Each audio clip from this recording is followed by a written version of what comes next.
আজকে তো আমরা এতই অজ্ঞ এতই মূর্খ হয়ে গেছি, এক দুইটা সন্তান নেওয়ার পরে এরপরে আমাদের আর সবকিছু বন্ধ হয়ে যাবে। কে খাওয়াবে, কে কি করবে? আল্লাহ কোরআনের বিধান সূরা বানী ইসরাঈল 31 নম্বর আয়াত আল্লাহ বলেন, ওয়ালা তাকুলু আওলাদাকুম খাশিয়াতা ইমলাক ওয়ালা তাকতুলু আওলাদাকুম, তোমরা তোমাদের সন্তানদেরকে দরিদ্রতার ভয়ে হত্যা করো না। ওয়ালা তাকতুলু আওলাদাকুম, দরিদ্রতার ভয়ে সন্তানদেরকে হত্যা করো না। কোরআনের ভাষ্য পরে দেখেন কত সুন্দর কথা বলতে, নাহনু নারযুকুহুম ওয়া ইয়্যাকুম, আল্লাহ বলছেন নাহনু নারযুকুহুম, আমি তাদেরকে রিজিক দেই। পিতামাতার কথা আগে কই নাই, নাহনু নারযুকুহুম, হুম মানে এই আওলাদ, এই সন্তান, বলে এই সন্তানদেরকে, তোমাদের সন্তানদেরকে আমি আল্লাহ রিজিক দেই। নাহনু নারযুকুহুম ওয়া ইয়্যাকুম, এরপরে তোমাদের রিজিক আমি আল্লাহ প্রদান করি। আর আজকে দরিদ্রতার ভয়ে আমরা সন্তানকে আজকে হত্যা করতেছি, সন্তান দিতেছি না। কে খাওয়াবে, কে পাবে, কে কি করবে? আল্লাহ বলছেন সন্তানের টেনশন, আওলাদের খাওয়ার দায়িত্ব তোমার না, এটা রিজিকের বন্টন করার দায়িত্ব, রিজিক দেওয়ার দায়িত্ব আমি আল্লাহ। ওমা মিন দাব্বাতিন ফিল আরদি ইল্লা আলাল্লাহি রিজকুহা, জমিনে এমন কোনো প্রাণী নেই যার রিজিকের দায়িত্ব আমি আল্লাহর জিম্মাদারি দেই। সুবহানাল্লাহ। বিবাহের ক্ষেত্রে সাধারণত ছেলে মেয়ে তারা বিবাহের কথাগুলো, বিবাহের প্রস্তাব, ইজাব কবুলের ক্ষেত্রে লজ্জা বোধ করে। তাই তো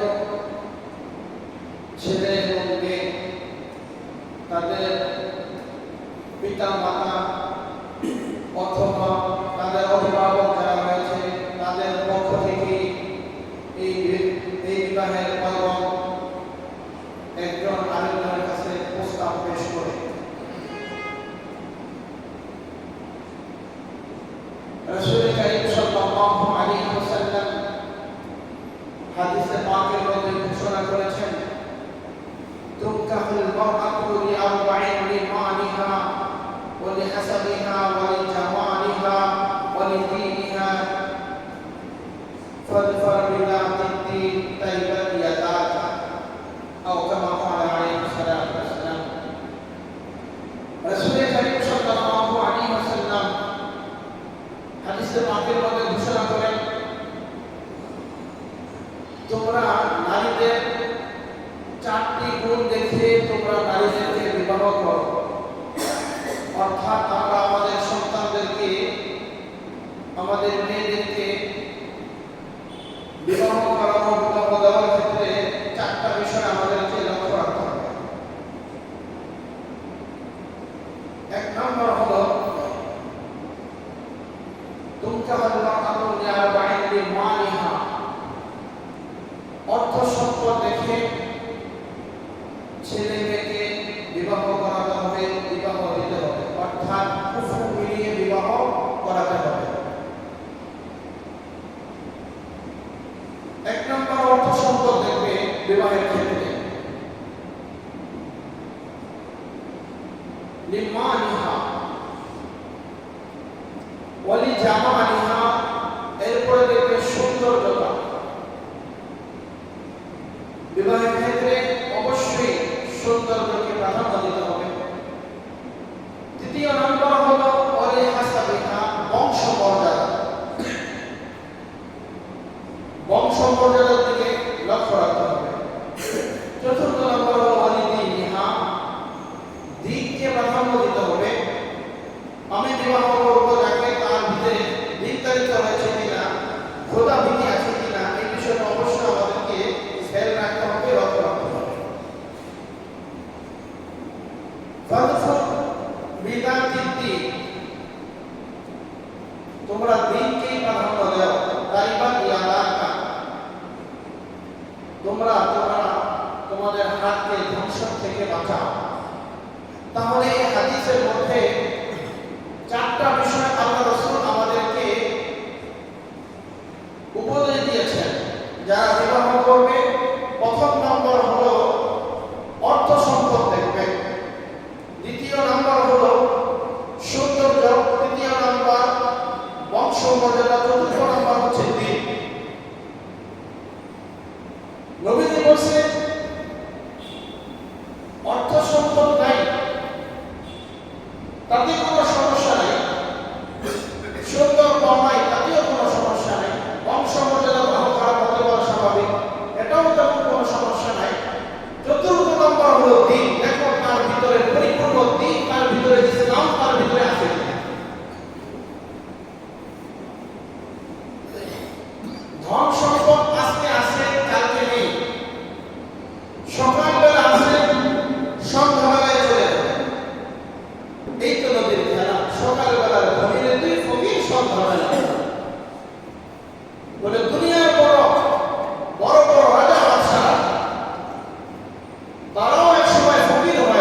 সন্তানদের ওদিকে সুন্দর সুদর্শন, কিন্তু এই সুন্দর সুদর্শন সারা জীবন থাকবে। এই সুন্দর সুদর্শন সুদর্শন সন্তানদের ওদিকে এটাও সারা জীবন থাকবে। তাহলে সৌন্দর্য এটার কোনো ভেলু নেই। 3 নম্বর হলো বংশমর্যাদা। বংশমর্যাদা ভালো হতে পারে, খারাপ হতে পারে। তো চতুর্থ নম্বর আল্লাহ রাসূল বলেছেন যে দিন দিন এটা জীবনের শুরু থেকে শেষ পর্যন্ত দিন এটা আছে, এটা থাকবে। ইসলাম যারা মুসলমান, যারা আল্লাহ ভীরু, যারা খোদা ভীতি বলে তাকওয়া পরহেজগার উপরে যারা চলে, বলে তারা আলেম হওয়ার পর থেকে মৃত্যু পর্যন্ত দ্বীনের উপরে, ইসলামের উপর তারা ইস্তেকামত থাকে। এই জন্য নবী বলেছেন ফাজফার বিদাতিদ দ্বীন, তোমরা দ্বীনকে প্রাধান্য দাও, আর দ্বীনকে প্রাধান্য দিয়ে তোমরা তোমাদের হাতকে ধ্বংসাত্মক থেকে তোমরা বাঁচাও।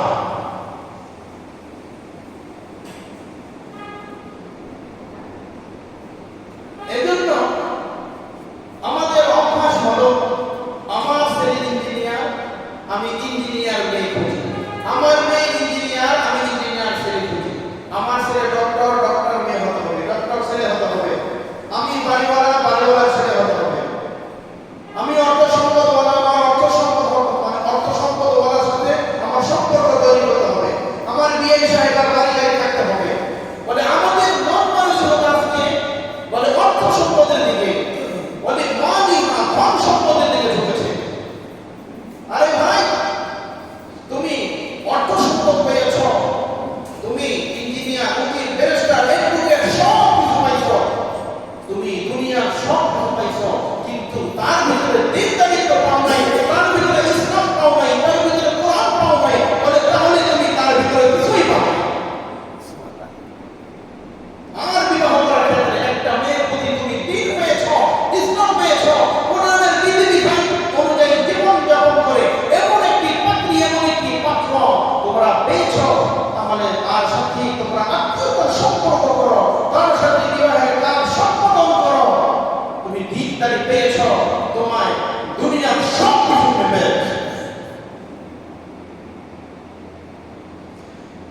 রাসূল কারীম সাল্লাল্লাহু আলাইহি ওয়াসাল্লাম হাদিসে পাকের মধ্যে ঘোষণা করেছেন, ইদা খাতাবা ইলাইকুম মিন তাওদাউনা খুলকুহু। ইদা খাতাবা ইলাইকুম, যখন তোমাদের কাছে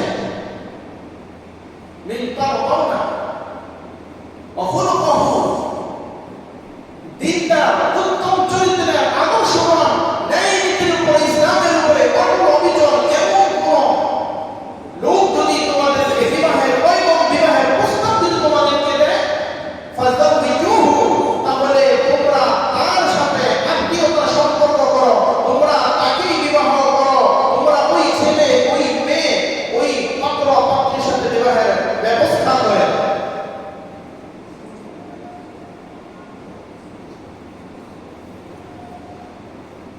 দিনদার কোন ছেলের পক্ষ থেকে যদি তোমাদের কাছে প্রস্তাব আসে, সাথে সাথে কবুল করে, যদি তোমাদের মন মত হয়, তাহলে আর দেরি করো না। আমিরুল মুমিনিন হযরত ওমর ইবনে খাত্তাব রাদিয়াল্লাহু তাআলা আনহু জামানায় এক গোয়ালিনী মেয়ে রাত গভীর রজনীতে মা আর মেয়ে দুধ মাপতেছে।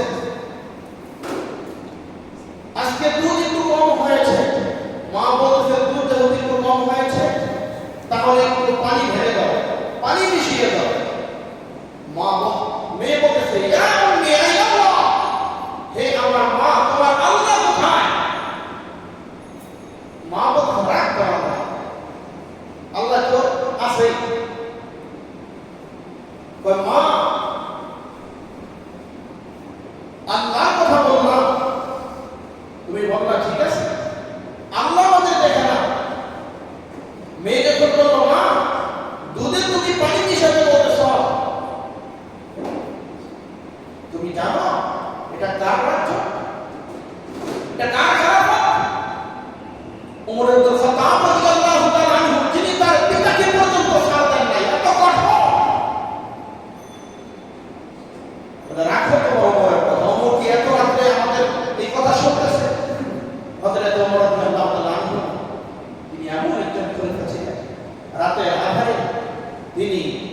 গ্রামে নেমে যেতেন প্রত্যেকটা বাসা বাড়ির খোঁজ খবর নেওয়ার জন্য। ঘটনা ক্রমে হযরত ওমর রাদিয়াল্লাহু তাআলা আনহু ওই রাত্রিতে ওই সময় ওই গোয়ালের ঘরের পাশেই হযরত ওমর উপস্থিত ছিলেন। সুবহানাল্লাহ।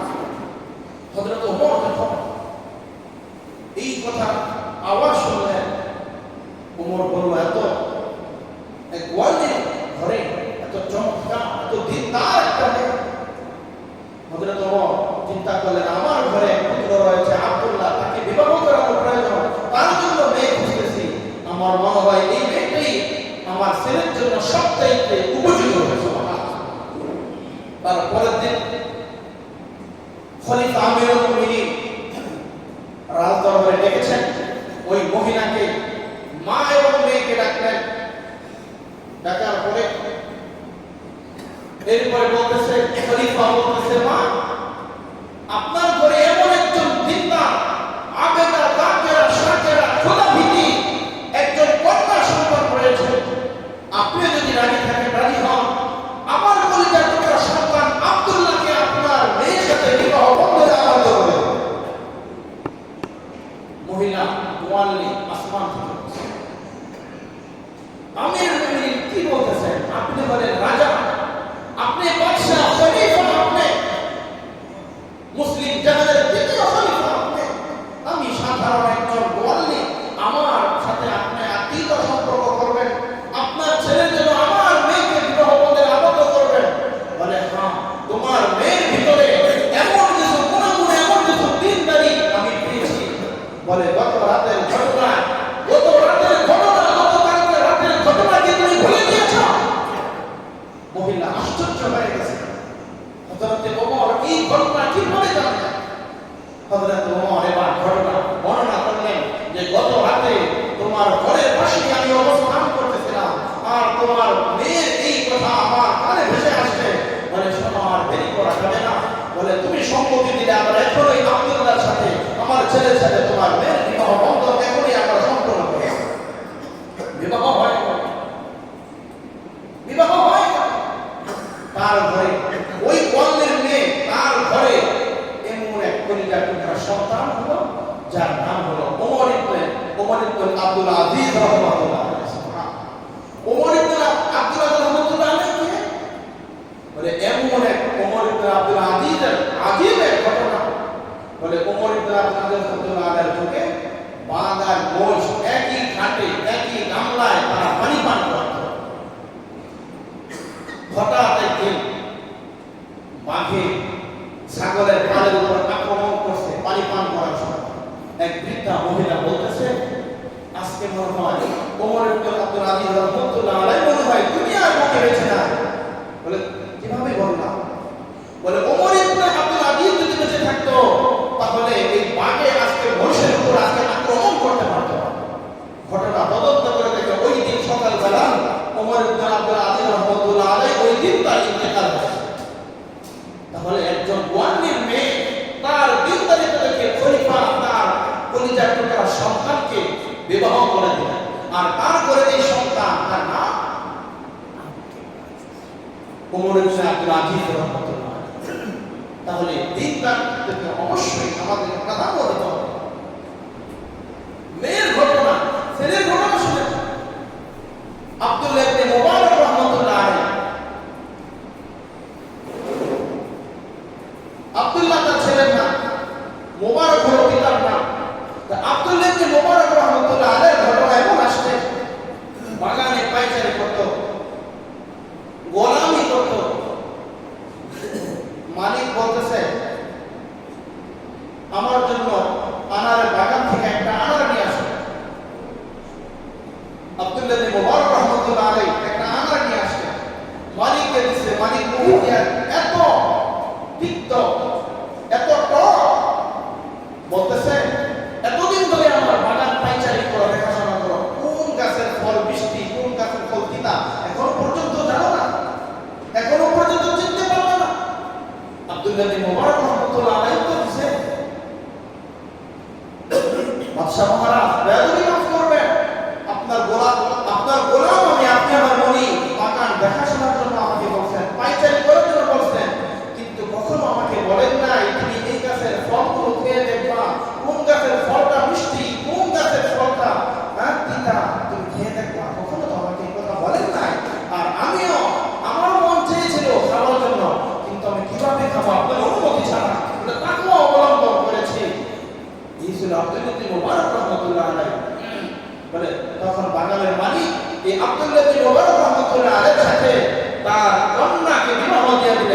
সেই ঘরে শাহ আব্দুর রহিম শাহ রহমাতুল্লাহ আলাইহি ওই ঘরে পরিণত হয়েছে। তাহলে আল্লাহ রাসূল বলেন ইদা খাতাবা আলাইকুম মান তারদাউনা খুলকুহু ফাযাওবিজুহু, যখন এমন কোন ছেলে তোমাদেরকে বিবাহের প্রস্তাব দেয়, যার দিনদারি, যার আচার আচরণ, যার চরিত্র তোমাদের কাছে মনোভূত হয়, সন্তুষ্ট হয়, তখন তোমরা আর দেরি করো না, তাদের সাথে তোমরা বিবাহ বন্ধনে দুজনকে আবদ্ধ করো। হাদিসের শেষে আল্লাহ রাসূল বলেছেন ইল্লা তাফআলুহু তাকুন, যদি এমনটা না করো, দিনদার ছেলে পাওয়ার পরেও যদি দিনদার ছেলের কাছে তোমার মেয়েকে বিবাহ না দাও, অথবা মেয়ের ক্ষেত্রে যদি এমন হয় ভালো কোনো প্রস্তাব আসছে ভালো কোনো ছেলের জন্য, ওই ছেলেকে যদি তোমরা তার বিবাহ বন্ধনে আবদ্ধ করে না দাও, ইল্লা তাফআলুহু তাকুন, তাহলে কি হবে? ফিতনাতুন ফিল আরদি ওয়া ফাসাদুন আলীম। আল্লাহ রাসূল সাল্লাল্লাহু আলাইহি ওয়াসাল্লাম বলেছেন, তাহলে গোটা বিশ্বব্যাপী এমন এক ব্যাপক অশান্তি এবং বিশৃঙ্খলা সৃষ্টি হবে যা মানুষকে ধ্বংসের দিকে নিয়ে যাবে। ইল্লা তাফআলুহু তাকুন ফিতনাতুন ফিল আরদি ওয়া ফাসাদুন আলীম। পুরা পৃথিবীতে এমন ব্যাপক আকারে অশান্তি বিশৃঙ্খলা সৃষ্টি হবে বলে যা মানুষকে একবারে ধ্বংসের দ্বারপ্রান্তে পৌঁছে দেবে। আজকে দেখেন দিনদারিত্ব নাই বলে আজকে সমাজের মধ্যে কত অরাজকতা সৃষ্টি হচ্ছে, সমাজের মধ্যে কত অশান্তি সৃষ্টি হচ্ছে। বাস্তব ঘটনা, এক ভদ্রলোক আর্মি চাকরি করে দীর্ঘ 22 বছর নিজের ছেলেকে বিবাহ করাবে, ওর টার্গেট ওই কলেজের সুন্দরী মেয়ে, তাকে বিবাহ করতে হবে। বক্তব্যতে বলেছে না ওইদিকে যেও না, তার ভিতরে দিনদারিত্ব নেই। বলছে যে না সুন্দর আছে, বলে দেখতে বড় জামিলা, দৃষ্টিনন্দিত, তাকে বিবাহ করতে হবে। মুরব্বী বলছে যে না তার ভিতরে দিনদারিত্ব নেই, যেও না ওদিকে। বাস্তব ঘটনা, বিবাহ করছে 22 ভরি স্বর্ণ দিয়ে, কত 22 ভরি স্বর্ণ দিয়ে বিবাহ করছে। বিবাহের দিন মাসক রাত্রেই স্বামী ছেড়ে অন্য ঘরে গিয়ে বয়ফ্রেন্ডের সাথে গল্প শুরু করছে। কোনোভাবেই ওই রাত্রে থেকে মন মিলতেছে না, দিনদারিত্ব নাই, শুধু চামড়া সুন্দর দেখছে, চামড়া। অনেক দরবার সব কিছু করার পরে বলে 22 ভরি স্বর্ণ থেকে মনে হয় অল্প কিছু স্বর্ণ উঠাইতে পারছে, বাকি আর উঠাইতে পারে না। বিবাহ দুই পরিবার বসে সম্পর্ক ছিন্ন করে দিচ্ছে। আজকে দিনদারিত্ব যদি থাকতো তাহলে আজকে এমন হতো, আজকে এমন হতো না। বিবাহ হয়েছে, বিবাহ মসজিদের এলাকার মধ্যে, তো বিবাহ হওয়ার পরে না ছেলে তালাক দিছে না মেয়ে তালাক নিছে, তালাকও দেয় নাই, তালাকও নেয় নাই, এরপরে অন্যতর বাপ মা জোর করে বিবাহ দিয়ে দিচ্ছে। এই যে সন্তান, এই যে স্বামী স্ত্রী তালাক বিচ্ছেদ হলো না, বিচ্ছেদ হয় নাই, অন্য স্বামীর ঘর করতেছে কি? অন্যতর বিবাহ হয়েছে, বিবাহই তো হয় না, বিবাহই তো হয় না। দিনদারিত্ব যদি না থাকে যে অবস্থা হবে।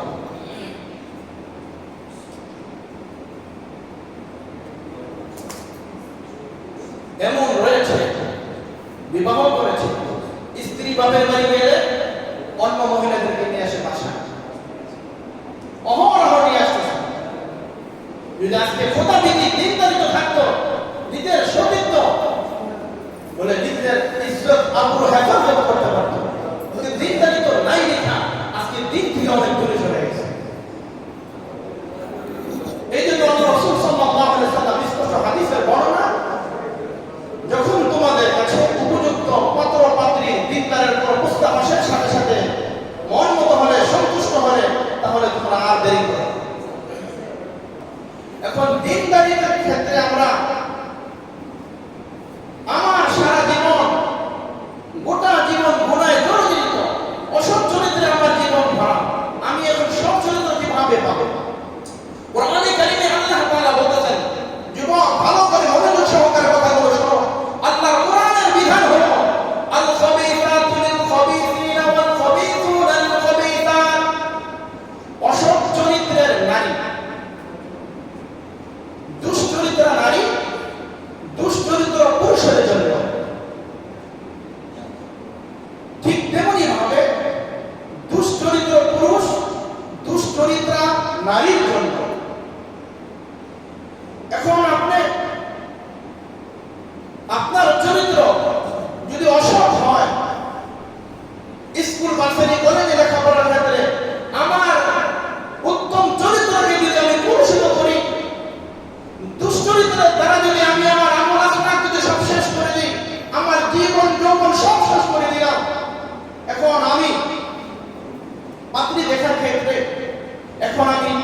রাবিয়া বসে, সুন্দর হিজাবওয়ালা, পর্দাওয়ালা, পাঁচ ওয়াক্ত নামাজি, কালামি, অসম্ভব। আপনি নিজের চরিত্রকে কলুষিত করেছেন, জিনা ব্যভিচারে লিপ্ত হয়েছেন, আর আপনি মনে করছেন আপনি একজন আবেদা রাকেরা শাকেরা একজন স্ত্রী আপনি পেয়ে যাবেন। অপরদিকে দুশ্চরিত্রের এক নারী, এক মহিলা জিনা ব্যভিচারে লিপ্ত, বয়ফ্রেন্ডের সাথে ঘোরাঘুরি, বলে কত সময় নষ্ট করেছে, অবহেলায় গুনায় জড়িত জীবন। এখন বিবাহের সময় এসেছে, এখন একজন হাসান বসরি চাইতেছে, এখন একজন আদর্শবান ন্যায়নীতিক সন্তান, একজন ন্যায় নীতিবান আদর্শের উপরে একজন পাত্র তুমি খুঁজতেছ, অসম্ভব। অত্তয়িবাতু লিত্তয়িবিনা ওয়াত্তয়িবুনা লিত্তয়িবাত। কোরআনে কারীমের পরের আয়াত হলো সৎ চরিত্র একজন পুরুষের জন্য, সৎ চরিত্র একজন নারীর ব্যবস্থা আল্লাহ করে দিবেন। অপরদিকে সৎ চরিত্রবান একজন নারী, তার জন্য আল্লাহ একজন সৎ চরিত্র পুরুষের ব্যবস্থা আল্লাহ করে দিবেন। এই আয়াতের তাফসীরের মধ্যে লেখছে প্রত্যেকটা নারী এবং পুরুষ প্রত্যেকেই নিজের জীবন সঙ্গিনীকে তারা খোঁজ করে নেবে। প্রত্যেকটা মানুষ, প্রত্যেকটা নারী এবং পুরুষ তারা তাদের জীবন সঙ্গিনীকে তারা খোঁজ করেই নেবে। প্রাকৃতিক কারণে নিয়ম অনুযায়ী যে বিধান, যে ফর্মুলা, সে ওই পাত্র ওই পাত্রী ব্যবস্থা তার জন্য রয়েছে। কসম খেলে মিথ্যা হবে না, আল্লাহর কসম, কোরআনের এই বিধান সত্য, এই বিধান আল্লাহ বাস্তবায়ন করেন। যখন আপনি একজন পাত্রী দেখতে যাবেন, যদি আপনি অসৎ চরিত্রের হন, পাত্রী যদি সৎ চরিত্রের হয়, উত্তম চরিত্রের হয়, সব কিছু দেখবেন, কথাবার্তা দেখাশোনা হয়েছে, যেই কোনো ভাবে ওই পাত্রীর সাথে আপনার বিবাহ হবে না, বিবাহ ক্রস হয়ে যাবে, কেটে যাবে, বিবাহ বিচ্ছিন্ন হয়ে যাবে। ঠিক তেমনি ভাবে আপনি মেয়ে হিসেবে আপনার পরিচয় পুত্র সন্তান দুশ্চরিত্রের মাধ্যমে জিনা ব্যভিচারে লিপ্ত হয়েছে, উল্টাপাল্টা চলেছে, আপনি না করেন না, দেখেও না দেখার ভান করেছেন। এখন আপনি ভালো একজন আদর্শবান ছেলে চাচ্ছেন, সুন্দর দিনের উপরে এক ছেলে চাচ্ছেন। যদিও ছেলেদের থেকে প্রস্তাব আসে, দেখবেন ঘটনা করবে, কোনো না কোনো করবে, এই আপনার অসৎ চরিত্রের মেয়ের সাথে এই চরিত্রবান ছেলের সম্পর্ক হবে না, বিবাহ বন্ধনে তারা আবদ্ধ হতে পারবে না, মিলবে না, হবে না। যদি হয়, যদি মিলে, তাহলে আল্লাহ কোরআন দিতে হবে। বাস্তব ঘটনা, বাস্তব। স্কুল, ভার্সিটি, কলেজে পড়াশোনা করে যুবক এক মেয়ের সাথে অবৈধ সম্পর্ক হয়েছে, হওয়ার পরে নির্জনে একান্ত গভীরে তারা দুজন একসাথে হয়েছে। ওই যুবক যুবতীর গুরুর মধ্যে উঠেছে জিনা ব্যভিচার করার জন্য। এই জমানার ঘটনা, এই জমানার ঘটনা, হাদিসের ঘটনা যেমন আছে আপনারা জানেন, বুখারী শরীফের হাদিসের ঘটনা। ওই যুবক তখন যেই কোনো ভাবে ওই মেয়ের দোয়া কলমের উপরে আর রাখে নাই, অর্থাৎ জিনা ব্যভিচারে লিপ্ত হয় নাই, অন্য যে কোনো ভাবে নিজের ওই যৌন চাহিদাকে সে পূরণ করেছে। বিবাহের সময় হয়েছে, বিবাহ করেছে, বিবাহ করার পর স্ত্রীকে বলতেছে, আল্লাহর কসম করে সত্যি একটা কথা আজকে বলবো কি? বলে হ্যাঁ বলবো।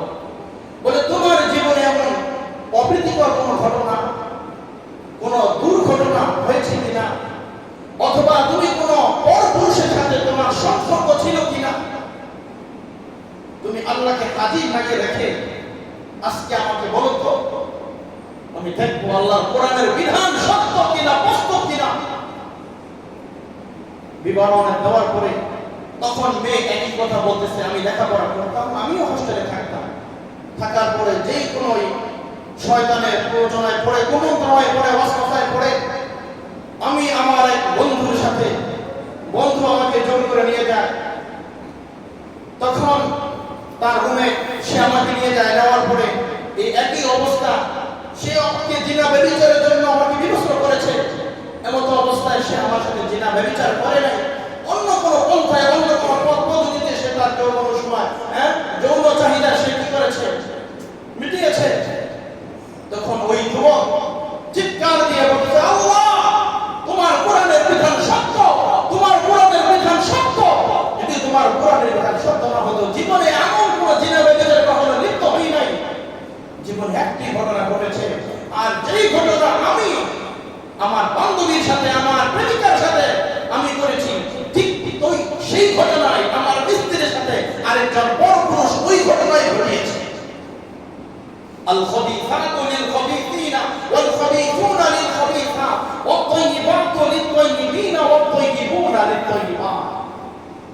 দুশ্চরিত্র পুরুষ দুশ্চরিত্র নারীর জন্য, দুশ্চরিত্র নারীর জন্য দুশ্চরিত্র পুরুষ, আর বলে সৎ চরিত্রের পুরুষের জন্য সৎ চরিত্রের একজন পাত্রীর ব্যবস্থা রয়েছে, নারী রয়েছে। আর সৎ চরিত্র নারীর জন্য সৎ চরিত্র পুরুষের ব্যবস্থা আল্লাহ রেখেছে। তাহলে এখন আমি যদি আমার 25 বছর 30 বছর পর্যন্ত যদি আমি আমার চরিত্রকে যদি আমি সুন্দর রাখতে পারি, দ্বীনের উপরে যদি আমি থাকতে পারি, তাহলে আমার জীবন সঙ্গী সুন্দর হবে, আমার জীবন সঙ্গী সচ্চরিত্র হবে। আর আমি যদি আমার চরিত্রকে দুশ্চরিত্র বানাইয়া এরপরে যদি আমি সচ্চরিত্রের নারী খুঁজি, তাহলে কোরআনের বিধান মিথ্যা হয়ে যাবে। তেঁতুল গাছ, তেঁতুল বড় টক না, তেঁতুল গাছ লাগাইছে, এখন লাগাই করছেন আল্লাহ এই গাছের মধ্যে আঙ্গুর দিয়ে দিয়ে কি দিব, আঙ্গুর। খোদায় তুই পাগল হয়ে গেছে, তেঁতুল গাছ লাগাই তেঁতুল গাছের মধ্যে তোমার আঙ্গুর দিব, অসম্ভব, অসম্ভব, সম্ভব না। এজন্য আমার প্রিয় বন্ধুগণ, যে সকল যুবক ভাইরা এখনো পর্যন্ত বিবাহ করেননি, আপনাদেরকে আকুল আবেদন করব, নিজের চরিত্রকে কলুষিত করবেন না, নিজের চরিত্রকে অসৎ চরিত্রে রূপান্তরিত করবেন না। যদি নিজের চরিত্রকে অসৎ চরিত্রে রূপান্তরিত করেন, তাহলে আপনার জীবন সঙ্গিনীটাও আপনি অসৎ চরিত্রে পাবেন। তাহলে কোরআনে কারিমের যে হাদিস, কোরআনে কারিমে যে আয়াত তেলাওয়াত করেছিলাম এবং রাসূলুল্লাহ সাল্লাল্লাহু আলাইহি ওয়াসাল্লামের যে হাদিসের আলোচনা আমরা শুনতেছিলাম, আল্লাহ রাসূল বলেন তোমরা নারীদেরকে বিবাহ করবে 4টি গুণ দেখে। 1 নাম্বার ছিল তার অর্থ সম্পদ, দ্বিতীয় নাম্বার হলো তার সৌন্দর্যতা, তৃতীয় নাম্বার বংশ মর্যাদা, চতুর্থ নাম্বার হলো দিনদার। বলে সুন্দর পাওনায়, ধন সম্পদ পাওনায়, বংশ মর্যাদা পাওনায় দিনদার পাইছো, বাস বিবাহ করে। পাত্রী দেখার ক্ষেত্রে যে মাসআলা, প্রথমত যে পুরুষ বিবাহ করবে শুধুমাত্র কেবলমাত্র ওই পুরুষ ওই নারীকে, ওই মেয়েকেই দেখতে পারবে। কিতাবের মধ্যে আসছে নিজের পিতা, আপন পিতা, বলে বিবাহ সম্পূর্ণ না হওয়ার আগে পিতাও ওই ছেলের পুত্রবধূকে দেখার অনুমতি ইসলাম দেয় না, শরীয়ত দেয় না। আজকে তো পিতা তো দূরের কথা, আমার বন্ধু বান্ধব, আমার বাপের বন্ধু, মায়ের বন্ধু, বোনের বন্ধু, আরো যারা আছে এলাকার কয়েকজন মিলে এরপরে চলো আজকে একটা মেয়ে দেখতে যাবো, 15-20 জন গ্রুপ বানাইয়া এরপরে যায় মেয়ে দেখার জন্য। যুবক, তুমি যাকে বিবাহ করবা একমাত্র তুমি তাকেই দেখতে পারবা, অন্য কেউ, অন্য কোন পুরুষ দেখার অনুমতি নাই, শরীয়ত অনুমতি দেয় না। মেয়ে মনে হয় যে একজন মাছের বাজারের মাছ, গরুর বাজারের গরু, তাকে আসতেছে 15-20 জন খালি একের পরে এক দেখাইতেছে। শরীয়ত এই নিয়ম দেয় না। হ্যাঁ, কোনো কারণবশত ছেলে যদি দেখতে না পারে, ছেলের পক্ষ থেকে মেয়ে 10 জন, 15 জন, 20 জন, যত কজন মনে চায় যাবে, কোনো সমস্যা নাই। মা যাবে, চাচি যাবে, নানি যাবে, ফুফি যাবে, খালা যাবে, বোন যাবে, ভাগ্নি যাবে, ভাতিজি যাবে, সব মেয়েরা গিয়ে দেখতে পাবে। এরপর আরেকটা বিষয়, নারীকে বিবাহ করবে ওই পুরুষ ওই নারীর কতটুকু দেখতে পারবে? ইসলামী শরীয়ত বলে ওই পুরুষ ওই নারী এই চেহারা দেখতে পারবে, হাতের কবজি পর্যন্ত দেখতে পারবে। সর্বোচ্চ ফুকাহে কেরাম কেউ কেউ বলেছে, সবাই না, যে পায়ের পাতাটা দেখা যেতে পারে। মানুষের চেহারার আকার আকৃতি দেখলেই তো পুরোটা অনুমান করা যায়, তাই না? এক পাতিলার ভাত কি সব ধরে ধরে টিপাইতে হয়? তাহলে ভাত থাকবো যা উড়ে যাবে না। তো বলতেছে এক নারীর চেহারা দেখে সবাই অবলোকন করতে পারে, দেখে বুঝতে পারে যে এই মেয়ের বর্ণনা সব কিছু। অনেক সময় দেখা যাচ্ছে যিনি পাত্রী তিনিও খাপ পরে আসেন, এরপরে যারা দেখে ওই যে বললাম মায়ের বন্ধু, বাবার বন্ধু, আমার বন্ধু, সব এরকম দেখা যাওয়ার পরে মেয়ের ঘুমটা খুলে ফেলে, চুলগুলো পিছন দিয়ে করে দেখে যাবো মেয়ের চুলগুলো অনেক সুন্দর, মেয়ের চুলগুলো কোমর পর্যন্ত। এই যে একটা মহিলার চুলগুলো এতগুলো পর পুরুষকে তুমি দেখাই না, যায় না সেই না। আমরা তো বিবাহ করেছি, আমি গেছি সাথে 3 বোন গেছে, হ্যাঁ যতটুকু দরকার দেখছি। এরপরে মহিলারা এরপরে মহিলাদের কাজ করেছে, তারা তাদের হাত অথবা কোন হাত উঠে দেখছে, এরপরে কানে লতি আছে কিনা সব কিছু দেখছে, এরপরে পায়ের বসা দেখছে, সব কিছু মহিলারা ইত্যাদি ইত্যাদি সব কিছু দেখছে, শুধু ছেলে এখানে। কিন্তু আজকে ওটা হয়ে গেছে। এই 15-20 জন মানুষের সামনে এই মেয়ের ঘোমটা খুললে একবার হাত পাওয়া দেয়া, আবার মেয়ের হাঁটা কয়েকটা হাঁটো দেখি লেখাটা করা কত মেয়ের। ইসলাম নারীকে অনেক সম্মান দিয়েছে, ইসলাম নারীকে অনেক ইজ্জত দিয়েছে।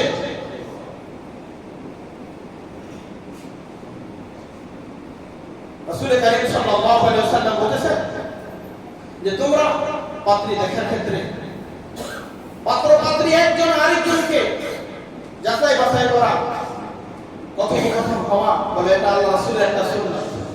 যে তোমার জীবন সঙ্গিনী হবে, হ্যাঁ, তাকে যাচাই বাছাই করা, দেখা শোনা, এটা সুন্নাত। অবশ্যই দেখে বিবাহ করবে।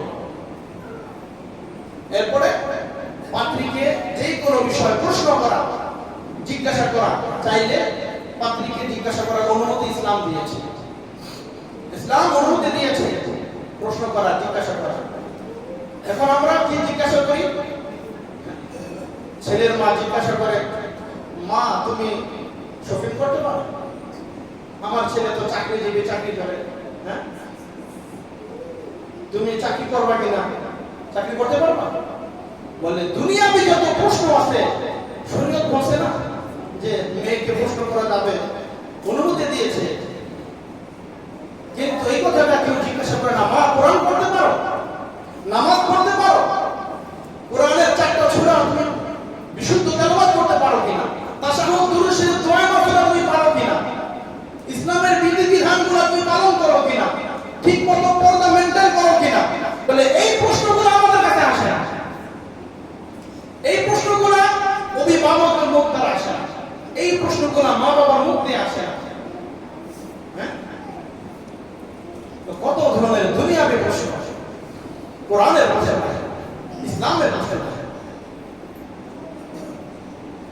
রাসূলুল্লাহ সাল্লাল্লাহু আলাইহি ওয়াসাল্লাম স্পষ্ট হাদিসের মধ্যে বলেছেন, আদ-দুনিয়া কুল্লুহা মাতা ওয়া খায়রু মাতা'আদ দুনিয়া আল-মারআতু সালিহা। আদ-দুনিয়া কুল্লুহা মাতা, দুনিয়া পুরা দুনিয়াটা হলো মিষ্টি, দুনিয়াটা হলো আনন্দের ভোগ বিলাসিতা।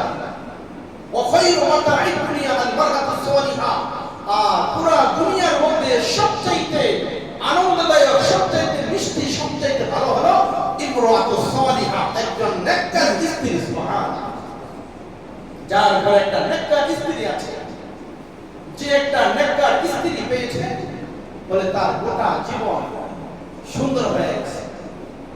কবি বলছেন না, আমাকে একটা আদর্শবান মা দাও, আমি তোমাকে একটা আদর্শবান জাতি তোমাকে দেব। একজন মা, একজন আদর্শবান মেয়ে পারে একটা সমাজ, একটা পরিবারকে পরিবর্তন করতে, ইসলামের ভিতরে নিয়ে আসতে, ইসলামের সুশীতল ছায়ার মধ্যে নিয়ে আসতে। আল্লাহ বলেন, তাযাওয়াজাল ওয়াদুদাল ওয়ালুদা ফাইন্নী মুকাফিরুন বিকুমুল উমাম। তোমরা এমন নারীকে বিবাহ করো যেই নারী অধিক সন্তান প্রসব করে, যেই নারী নারী অধিক সন্তান প্রসব করবে, বিয়ে তো হইল না, তাহলে অধিক সন্তান প্রসব করবে কিভাবে বুঝবো? ইসলাম বলছে তার মাকে দেখো, তার নানীকে দেখো, তাদের খোঁজ খবর নাও। যেই মেয়েকে বিবাহ করতে যাচ্ছ, যে পাত্রীকে, ওই পাত্রীর মা, নানী, তাদের অবস্থা, হাল অবস্থা পর্যবেক্ষণ করো, মহিলাদেরকে ভিতরে পাঠাও, খোঁজ খবর নাও। আজকে তো আমরা এতই অজ্ঞ, এতই মূর্খ হয়ে গেছি, এক দুইটা সন্তান নেওয়ার পরে এরপরে আমাদের আর সবকিছু বন্ধ হয়ে যাবে। কে খাওয়াবে, কে কি করবে? আল্লাহ কোরআনের বিধান সূরা বানী ইসরাঈল 31 নম্বর আয়াত আল্লাহ বলেন, ওয়ালা তাকুলু আওলাদাকুম খাশিয়াতা ইমলাক ওয়ালা তাকতুলু আওলাদাকুম, তোমরা তোমাদের সন্তানদেরকে দরিদ্রতার ভয়ে হত্যা করো না। ওয়ালা তাকতুলু আওলাদাকুম, দরিদ্রতার ভয়ে সন্তানদেরকে হত্যা করো না। কোরআনের ভাষ্য পরে দেখেন কত সুন্দর কথা বলছেন, নাহনু নারযুকুহুম ওয়া ইয়্যাকুম, আল্লাহ বলছেন নাহনু নারযুকুহুম, আমি তাদেরকে রিজিক দেই। পিতামাতার কথা আগে কই নাই, নাহনু নারযুকুহুম, হুম মানে এই আওলাদ, এই সন্তান, বলে এই সন্তানদেরকে, তোমাদের সন্তানদেরকে আমি আল্লাহ রিজিক দেই। নাহনু নারযুকুহুম, নাহনু নারযুকুহুম ওয়া ইয়্যাকুম, এরপরে তোমাদের রিজিক আমি আল্লাহ প্রদান করি। আর আজকে দরিদ্রতার ভয়ে আমরা সন্তানকে আজকে হত্যা করতেছি, সন্তান দিতেছি না। কে খাওয়াবে, কে পাবে, কে কি করবে? আল্লাহ বলছেন সন্তানের টেনশন, হ্যাঁ, আওলাদের খাওয়ার দায়িত্ব তোমার না, এটা রিজিকের বন্টন করার দায়িত্ব, রিজিক দেওয়ার দায়িত্ব আমি আল্লাহ। ওমা মিন দাব্বাতিন ফিল আরদি ইল্লা আলাল্লাহি রিজকুহা, জমিনে এমন কোনো প্রাণী নেই যার রিজিকের দায়িত্ব আমি আল্লাহ জিম্মাদারিতে নাই। সুবহানাল্লাহ।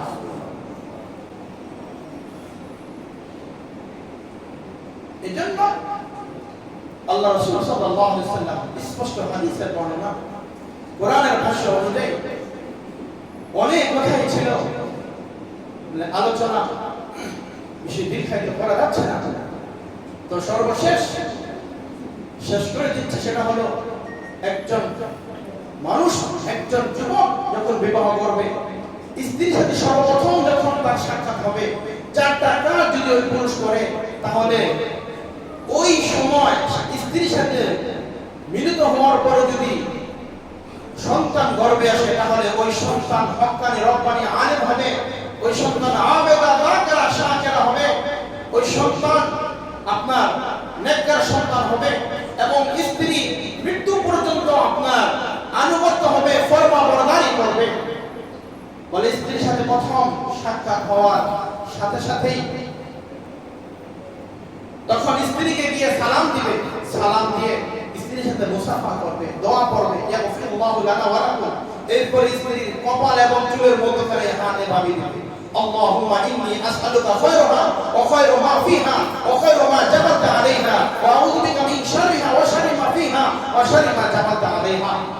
আয় আল্লাহ, এই নববধূর যত কল্যাণ আছে সমস্ত কল্যাণগুলো তোমার কাছে চাচ্ছি, এবং সৃষ্টিগতভাবে তার ভিতরে যত খারাপই আছে, বদআখলাকি, বদদীনি, বদমেজাজি যা আছে, এগুলো সব কিছুকে দূর করে হোসনে খুলুক, উত্তম আদর্শ, উত্তম চরিত্রের অধিকারী তুমি তাকে বানায় দাও, এবং আনুগত্যের একটা মাধ্যম, মানার মাধ্যম তার ভিতরে তৈরি করে।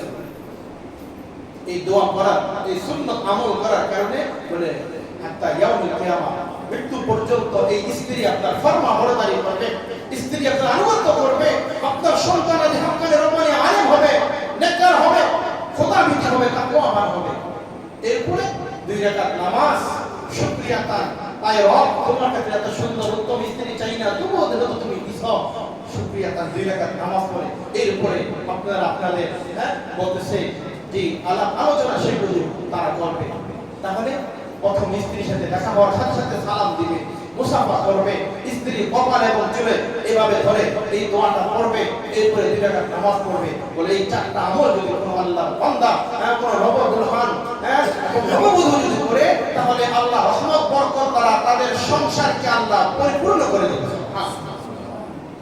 লম্বাচনা অনেক আলোচনা ছিল, ওইদিকে আর আজকে যাচ্ছে না। তাহলে বলতেছিলাম যে সবচেয়ে একটাই কথা, যুবক তোমার চরিত্রকে উত্তম চরিত্র বানাও। যদি তোমার জীবন সঙ্গী সুন্দর চাও, নিজের চরিত্রকে সুন্দর বানাও। আর আমার বন্ধুদেরকে বলবো, স্কুল ভার্সিটি কলেজের বন্ধুদেরকে বলবো, তোমরা তোমাদের চরিত্রকে যদি সুন্দর বানাতে পারো, তাহলে তোমরা তোমাদের জীবন সঙ্গিনী পুরুষকে উত্তম চরিত্রের উত্তম আদর্শের পাবে। তোমরা যদি তোমাদের চরিত্রকে তোমরা যদি পুরুষতি করো, দুশ্চরিত্র বানাও, আল্লাহ কসম তোমাদের ভাগ্যে ওই দুশ্চরিত্র পুরুষ তোমাদের ভাগ্যে পাবে। আর এই ক্ষেত্রে নারী পুরুষ উভয় দিনদারিত্বকে প্রাধান্য দিবে। আর পিতা মাতা এবং অভিভাবক যারা রয়েছে তারাও যেন দিনদারিত্বকে প্রাধান্য দেয়, এই বিষয়ে অবশ্যই আমাদেরকে খেয়াল রাখতে হবে। রব্বে কারীম আমাদের সকলকে এই বিষয়ের উপর আমল করার তৌফিক আল্লাহ দান করুন। সকলে বলুন আমিন।